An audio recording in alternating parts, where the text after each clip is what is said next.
절까지 교독하시도록 하겠습니다.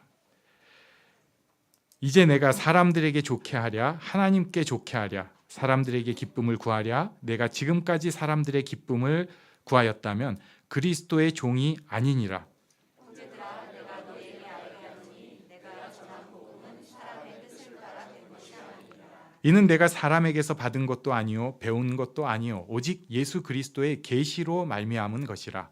내가 이전에 유대교에 있을 때에 하나님을 너희가 들어보니와 하나님의 교회를 심히 박해하여 내가 내 동족 중 여러 연갑자보다 유대교를 지나치게 믿어 내 조상의 전통에 대하여 더욱 열심히 있었으나 그러나 내 어머니의 혀로부터 나를 특정하시고 그의 은혜로 나를 부르시니라.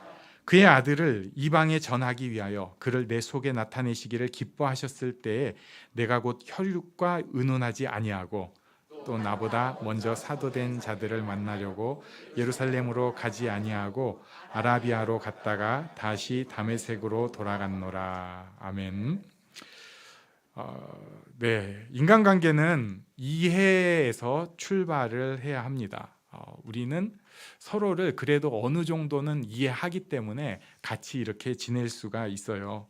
그런데 오해가 쌓이기 시작하면은 이게 처음에는 뭐 괜찮은데 이게 쌓이면은 어떻게 헤쳐나가기가 굉장히 어렵습니다. 처음에 오해는 우리의 선입견이라든지 우리의 사는 지혜에서 비롯될 때가 많아요. 그러니까 100에 99는 이렇게 하면 이렇게 하더라. 그런 생각이 있다 보니까 다른 사람에 대해서도 이렇게 하니까 너 이렇게지. 근데 그 사람이 100에 99가 아니고 100에 1이었어요. 이러면은 굉장히 서로 힘들어집니다. 또 이런 일이 아니더라도 서로 생각을 하고 요즘 점점 더 생각이 첨예하다 보니까 각자의 주관도 뚜렷해지고 그래서 딱 틀어지기 시작하면은 작은 틀어짐인데 힘들어질 수가 있습니다. 그럴 때 이런 생각도 해봐요. 차라리 좀 멍청하면 좀 둔하면 더 낫지 않을까. 오해는 그만큼 서로를 점점 더 힘들게 만드는 경향이 있습니다. 지금 그런데 이 사람끼리의 오해도 그런 문제가 있는데 이 사람끼리의 오해와 덧붙여서 오늘 본문에는 복음의 출발점에 대해서 오해가 나옵니다. 그래서 요것을 좀 해소하면서 우리가 복음의 출발점에 대해서 우리 지난주부터 계속해서 보고 있지만 다시 한번 점검을 해보려고 합니다. 우리 10절 말씀을 같이 읽겠습니다. 10절 시작. 이제 내가 사람들에게 좋게 하랴 하나님께 좋게 하랴 사람들에게 기쁨을 구하랴 내가 지금까지 사람들의 기쁨을 구하였다면 그리스도의 종이 아니니라. 아멘. 예, 우리는 하나님께 좋게 하는 것이 목적인 사람들입니다. 하나님께 좋게 하는 것, 하나님께 기쁨을 구하는 것이 목적인 사람들이에요. 그런데 하나님을 생각하는 사람, 하나님께 좋게 하는 사람, 하나님께 기쁨을 구하는 사람은 그 다음에 11절에 딱 보니까 스타트가 뭐죠? 형제들아. 예. 하나님께 기쁨을 구하는 사람은 그 다음에 사람들을 안 보는 게 아니에요. 나는 사람들한테 좋게 하는 사람이 아니니까 무관심, 오직 하나님. 이것은 하나님께 좋게 하는 사람 사실 아닙니다. 하나님께 좋게 하는 사람, 하나님의 기쁨을 구하는 사람은 바로 그 다음에 나오는 게 형제들이에요. 네, 우리 옆에 계신 분에게 형제님, 자매님 이렇게 한번 말씀해 주시겠어요? 형제님. 네, 이게 기독교 용어가 돼가지고 조금 어색하면서도 약간 흔한 또 약간 느끼한 얘기가 돼버렸는데 이 형제다라는 것은 자기 자신만큼 귀히 여기고 사랑하고 존중하는 사람이란 뜻입니다. 그러니까 지금 옆에 있는 사람을 귀히 여기고 사랑하고 존중한다는 뜻이에요. 무시하지 않는다는 것입니다. 빌립보서 2장 3절 말씀에 있잖아요. 겸손하여서 나보다 남을 낮게 여긴다. 하나님의 기쁨을 구하는 사람은 나보다 남을 낮게 여기는 사람이에요. 이게 참 신기한 일입니다.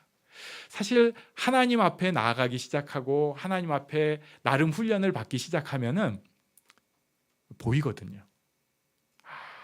저 사람도 결국 인간이구나. 저 사람도 결국은 지 욕심이구나. 저 사람도 결국 세속적이구나. 저 사람도 사람 눈 의식하구나. 이게 보여요. 그래가지고 어떤 사람은 칼비니즘에 대해서 이제 비판을 하기. 이제 칼빈이 오직 성경, 오직 하나님 뭐 이렇게 하는데 이거 하늘에서 관조의 시선으로 보는 이 전지적 시점의 나쁜 놈, 뭐 이런 식으로. 그러니까 위에서 딱 보면서 이렇게 한다는 거죠. 잘라내고 막.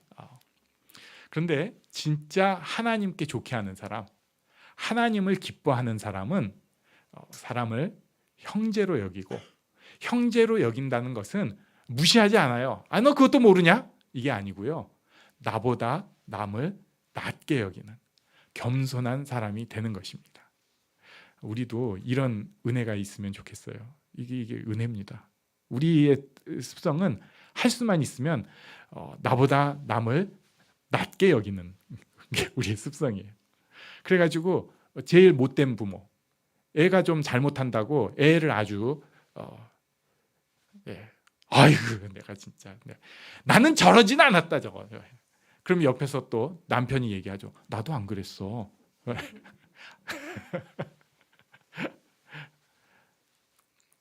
굉장히 잔인한 부모가 되는 것입니다. 나보다 남을 낮게 여기는 것이 하나님을 찾는 사람이에요. 하나님을 찾는 사람은 나보다 남을 낮게 여긴다. 형제로 대한다는 이 마음을 꼭 가지면 좋겠습니다. 이 사람을 좋게 하는 사람 말고 하나님을 좋게 한다고 해서 사람을 무시하거나 사람들을 우습게 여기는 것은 이것은 크나큰 오해입니다. 그래서 예수 믿는 사람들한테 사람들이 상처받고 떠나가는데 이거는 잘못이에요. 우리의 부끄러움이에요. 우리가 아직 약해서 그런 거예요. 진짜 하나님을 아는 사람은 존중할 수 있습니다. 자, 우리들에게 있는 오해가 이런 것이 있다면 두 번째, 이제 사람들이 했던 오해가 있어요. 여기에서부터 복음의 출발점을 건드리게 됩니다. 사람들이 바울에 대해서 또 복음의 출발점에 대해서 오해를 한 것이 12절에 나옵니다. 우리 12절을 같이 읽겠습니다. 시작. 이는 내가 사람에게서 받은 것도 아니요 배운 것도 아니요 오직 예수 그리스도의 계시로 말미암은 것이라. 아멘. 사람들은 사도 바울의 복음에 대해서 이렇게 생각을 한 거예요. 예루살렘 사도들에게서 배운 것 아니냐? 사도들한테 배운 거 아니야? 이거 예루살렘에서 배운 거 아니야? 또 바울이 가말리엘 문화의 사람이잖아요. 그때 당시 이제 최고 학부예요. 지금 그래도 막 우리는 대학 가기 어렵다고 하지만 거기 1년에 막 10,000명씩, 20,000명씩도 뽑고 힘든 학교도 몇천 명씩 뽑는데 가말리엘 문화는 몇 명. 그러니까 진짜 당신이 가말리엘 문화예요? 이런 사람이라고요. 그러니까 사도 바울이 예루살렘 사도들한테 배우고 그 다음에 가말리엘한테 배운 것에다가 이게 이렇게 믹스를 해가지고 바울식의 뭐를 만든 게 아닐까? 심지어 지금도 이렇게 주장하는 사람들이 꽤 있습니다. 그래서 예수교라고 하면 안 되고 바울교라고 해야 된다고. 자기 딴에는 이제 나 과감하고 신학적인 이 센스가 있는 사람이 하면서 딱 얘기를 하는 사람을 제가 직접 봤어요. 그런데 사람들의 오해입니다. 누군가에게서 배웠다? 상상력과 종교적 어떤 심성으로 만들어낸 것이 아니다. 바울은 예루살렘의 사도들한테서 나온 아류작이 아니다. 이거예요. 상상력의 산물이 아니다. 지가 만든 지식으로 창조한 것이 아니다. 그래서 여기 12절에 오직이란 말을 딱 썼습니다. 오직 예수 그리스도의 계시로 말미암은 것이다. 복음은 오직 예수 그리스도의 계시로 말미암은 것입니다. 다른 여러 가지 주장들은 그거야말로 상상력이에요. 자기가 배운 학식, 자기가 배운 어떤 종교적 감흥으로 자기들이 만들어놔요. 근데 사도 바울은 다른 얘기를 그냥 다 일단 끊고 딱 설명하는 거예요. 오직 예수 그리스도의 계시로 말미암은 것이다. 내가 어디서 배운 거, 내가 상상하고 내가 교육받은 것이 아니고 오직 예수 그리스도의 계시로 말미암은 것이다. 복음은 오직 예수 그리스도의 계시입니다. 자, 그렇다면 이제 세 번째, 우리들, 그 다음에 사람들, 세 번째, 바울도 오해가 있었습니다.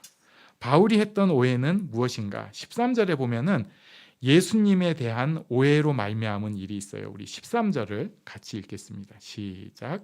내가 이전에 유대교에 있을 때 행한 일을 너희가 들었거니와 하나님의 교회를 심히 박해하여 멸하고. 왜 사도 바울이 하나님의 교회를 심히 박해하고 멸하였는가? 예수님에 대해서 오해해서 그래요. 신명기 말씀에 나무에 달린 자마다 저주받은 사람이라고 했는데 그런 사람이 하나님의 사람일 수는 없다. 그런 사람이 메시아일 수 없다. 확신을 가졌습니다. 그래서 스데반이 순교할 때 증인으로 그 자리에 함께 했어요. 난 이거 절대 받아들일 수 없어. 그리고 예루살렘에서만 성도들을 핍박하는 것이 아니라 복음이 이제 퍼져나가잖아요. 예루살렘에 막 환란이 있으니까 다 도망가니까 그 사람들까지도 가서 막으려고 대제사장에게 다메섹 회당에 가져갈 공문을 자기가 신청을 해요. 주세요. 내가 그거 들고 갈게요. 그래가지고 예수 믿는 도를 따르는 남자나 여자를 다 붙잡아가지고 예루살렘으로 잡아오겠다. 이때 표현이 사도행전 9장 1절인가요? 보면은 그 다음에 한번 없나요? 사도행전? 제가 했었는데 숨겨놨. 위협과 살기가 등등했다고 돼 있어요. 위협과 살기가 등등한 사람. 요새는 좀 웃기게 정치에 몰입한 사람들 옆에 있다 보면 느끼는데 그 사람들도 위협과 살기는 아니고 그냥 자기 아집으로 그냥 이럴 수가 있어 뭐 이런 정도인데 사도 바울은 지금 살기가 있어요. 죽이겠다. 왜냐? 예수님에 대해서 오해를 했기 때문에 그렇습니다. 예수님에 대해서 오해가 있다 보니까 예수 믿는 사람들에 대해서 참을 수가 없었고 그것을 바로잡으려고 했던 거예요. 또 사도 바울이 구원에 대해서 오해를 했습니다. 우리 14절 말씀을 같이 읽어볼까요? 14절 시작. 내가 내 동족 중 여러 연갑자보다 유대교를 지나치게 믿어 내 조상의 전통에 대하여 더욱 열심히 있었으나. 복음, 구원.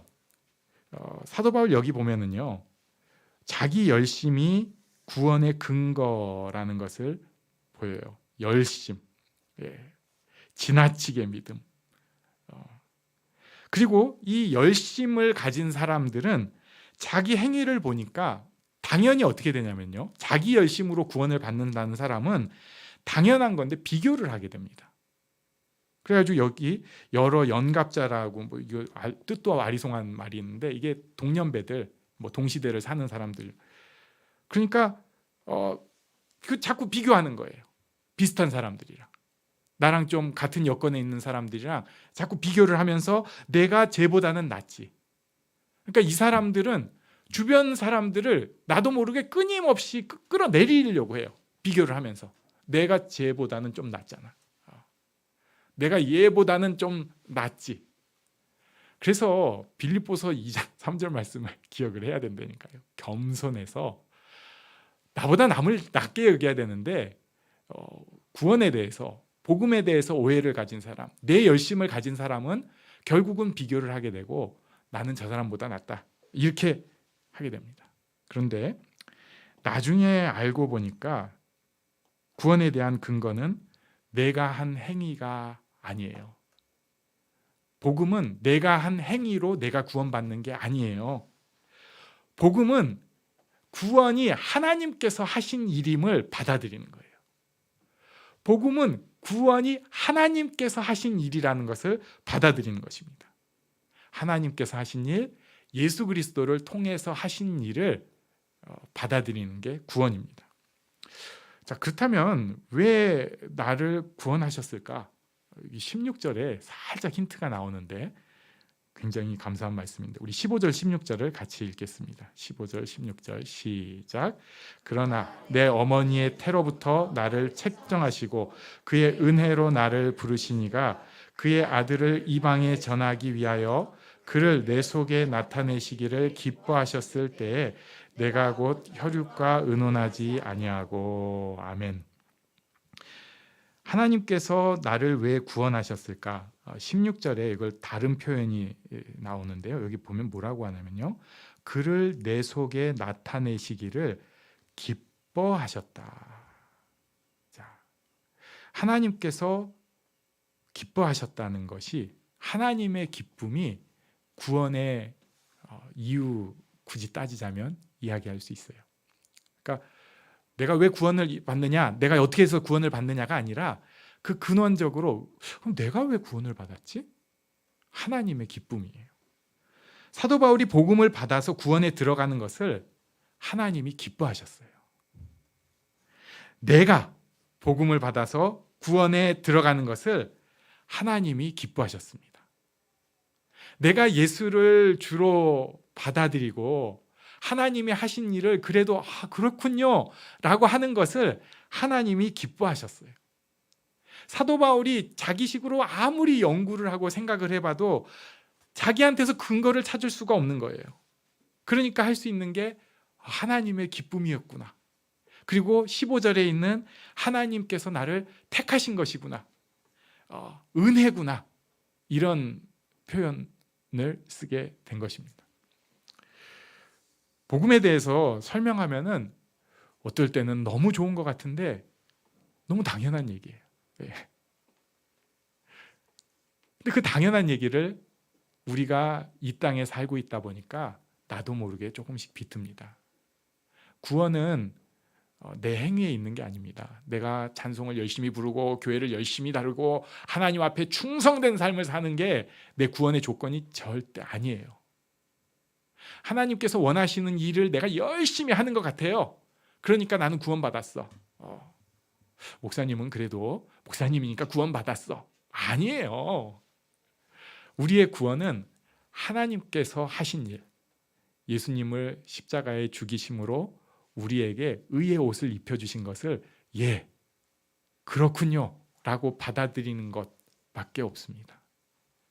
그래서 우리가 모두 차등이 없는 똑같은 존재들이고, 그렇기 때문에 하나님께서 다른 사람에게 행하신 일을 보고 그 사람이 진짜 못났어도 그 사람에게 있는 좋은 모습을 우리가 생각하고 그를 이해할 수 있게 되는 것입니다. 저는 우리가 이런 복을 받으면 좋겠어요. 구원의 기쁨을 하나님께서도 가지고 계신 나 때문에 인한 그 기쁨을 나도 좀 갖고 살고요. 구원의 기쁨을 가지고 살고, 그리고 그 구원의 기쁨 때문에 다른 사람들을 조금 더 이해해주고, 그리고 그를 위해서 기도하고 축복할 수 있는 우리들이 되기를 바랍니다. 우리 가정이 꼭 그런 축복이 있는 가정이 되기를 바랍니다. 우리 자녀들은 지금까지는 좀 아니었을 수 있어요. 그래도 이제부터는 우리 부모님은 어쨌든 나를 축복하시는 분이야. 나를 존중해 주시는 분이야. 가끔 소리는 지르지만 나를 사랑하시는 분이야. 우리 배우자는 나를 가까이 여기고 있는 내 주변에 있는 사람들은 저 사람은 나를 어쨌든 존중해 주고 사랑하는 사람이야. 하나님의 기쁨을, 구원의 기쁨을 가지고 있기 때문에 이것이 우리 삶 가운데 흘러나올 수 있는 우리 모두가 되기를